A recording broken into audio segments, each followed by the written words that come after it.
Dans ce dernier exercice sur l'allocation dynamique, on s'intéresse à quels constructeurs et quels opérateurs d'affectation sont appelés dans différentes situations. Alors on va toujours utiliser la même classe C ici à gauche. Donc elle affiche D quand on utilise le constructeur par défaut. Elle affiche I quand on utilise le constructeur qui prend un entier en paramètre. C quand on utilise le constructeur de copie. Un C minuscule si c'est l'opérateur d'affectation. Un M majuscule pour le constructeur de déplacement et un M minuscule pour l'affectation par déplacement. Et enfin un D minuscule à la destruction. Cela étant établi, on va voir différentes fonctions main et voir ce qu'elles affichent. Alors le cas le plus simple, dans notre fonction main, on crée simplement un objet de type C sans lui fournir aucun paramètre. Dans ce cas-là, on va évidemment utiliser le constructeur par défaut qui nous affiche D0 avec un D majuscule, et puis en sortant de la fonction, le destructeur qui nous affiche D0 avec un D0 minuscule. Dans le deuxième exercice, on modifie légèrement. On commence avec C, mais on l'initialise immédiatement avec la valeur 5. Alors dans ce cas-là, il nous affiche I5, D5. I5 parce qu'il utilise le constructeur avec l'entier, et D5 parce qu'il utilise le destructeur. Alors cet exercice aurait sans doute été plus clair si j'avais initialisé en utilisant soit les accolades, soit les parenthèses. Ici, en initialisant avec le signe égal, en fait, c'est un petit peu plus compliqué que ça. Mais en pratique, la plupart des compilateurs vont vous faire simplement I5D5. Mais ce ne serait pas impossible que certains compilateurs initialisent par défaut, créent un objet 5 temporaire et puis l'affectent, sans doute par déplacement. Mais normalement, tous les compilateurs font une élision de copie.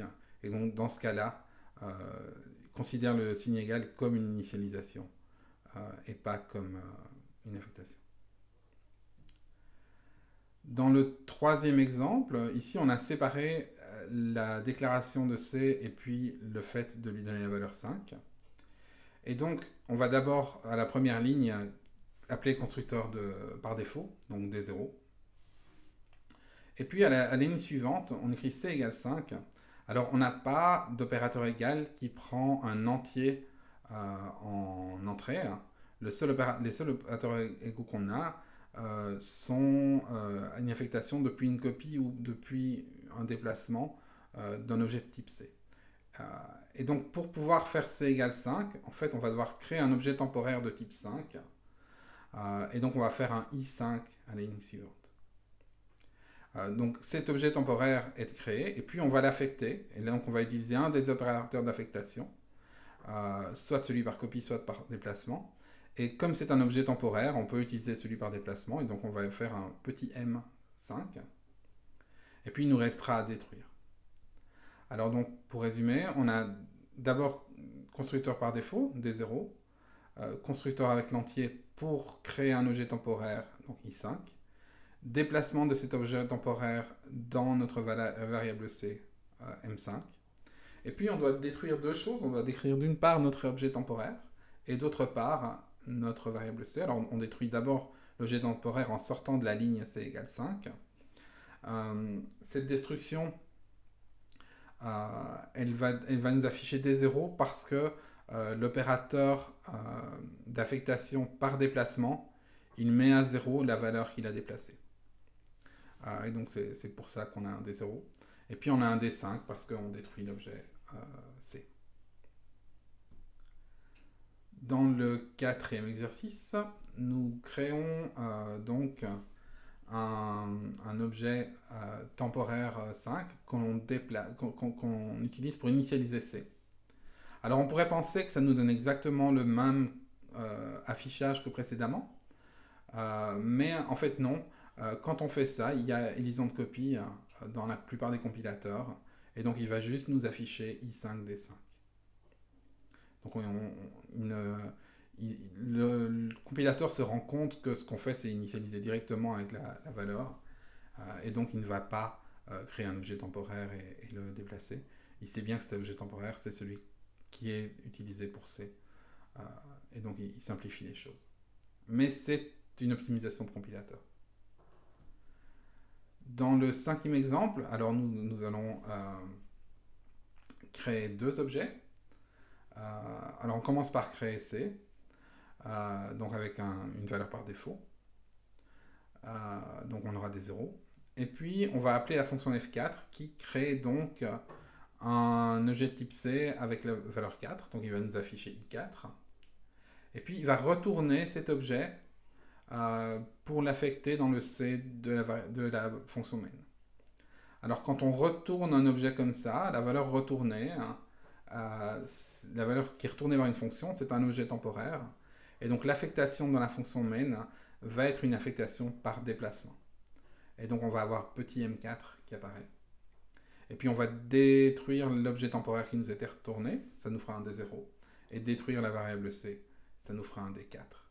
Et donc on a bien constructeur par défaut, constructeur d'entier. Quand on retourne et qu'on affecte le résultat de la variable retournée, on a donc déplacement, enfin affectation par déplacement, puis destruction de l'objet temporaire qui était retourné, et enfin destruction de l'objet C. Dans le 6e exercice, on a simplement... donc c'est presque la même chose que précédemment. Ce qui change, c'est qu'on n'a pas prédéclaré notre variable C. On initialise directement avec la valeur de retour de f4. Donc on passe la valeur 4 en paramètre à la fonction f qui construit un objet C. Donc on a i4 pour commencer. Et puis on retourne cette valeur et on la stocke pour initialiser l'objet C de la fonction main. Alors de nouveau, on pourrait penser que ça implique un déplacement comme précédemment. Mais en fait, il y a de nouveau élision de la copie, et donc la plupart des compilateurs vont nous donner i4d4 simplement. Alors vous voyez que c'est particulièrement efficace et utile de ne déclarer vos fonctions qu'au moment où vous avez une valeur initiale à leur donner. Vous économisez beaucoup de choses en ne faisant pas ça. Et par ailleurs, c'est mieux parce que ça limite aussi le scope de vos variables, ce qui simplifiera beaucoup de choses quand vous devrez débugger et refactorer votre code. Mais donc, ne prédéclarez jamais vos variables, c'est toujours une mauvaise idée. En C++, on ne déclare une variable que quand on sait quelle valeur initiale lui donner. Et donc le plus tard possible, toujours. 7e exercice, on a donc une variable C qu'on initialise à 5. Alors ça va nous faire i5. Et puis on y affecte une variable temporaire C4. Alors, donc la première chose, on crée la variable C, donc ça va faire i5. Ensuite, on crée l'objet temporaire 4, donc ça va faire i4. Comme il est temporaire, on va le déplacer dans C, ça va faire m4. Et puis, on va détruire l'objet temporaire D0, détruire l'objet C D4. Dans le 8e exercice, on crée deux objets de type C, petit c et petit d, qu'on initialise aux valeurs 4 et 5, donc ça va nous faire i4 et i5. Et puis on écrit c égale d, et là cette affectation, comme d c'est une variable qui restera en scope par la suite, on ne peut pas la déplacer parce qu'on ne peut pas supposer, enfin le compilateur ne peut pas supposer qu'on n'utilisera plus d, même si ici c'est le cas. Et donc il va faire la copie l'affectation par copie. Et donc on va avoir i4, i5 pour les deux constructions, c5 pour l'affectation c égale d qui se fait par copie. Et comme elle se fait par copie, on a 5 comme valeur dans c et dans d. Et donc les deux destructions, alors on va d'abord détruire d et puis détruire c, parce qu'on détruit dans l'ordre inverse dans lequel ça a été déclaré, mais les deux vont afficher d5. Enfin, dans le dernier exercice, on a simplement remplacé c égale d par c égale standard move de d. Et ce que ça fait, c'est que ça change le type de la variable d. Ça indique que d, c'est une variable temporaire dont on ne va plus utiliser la valeur par la suite. Et donc, le compilateur peut utiliser l'opérateur d'affectation par déplacement plutôt que par copie. Et donc, c'est ça que ça change.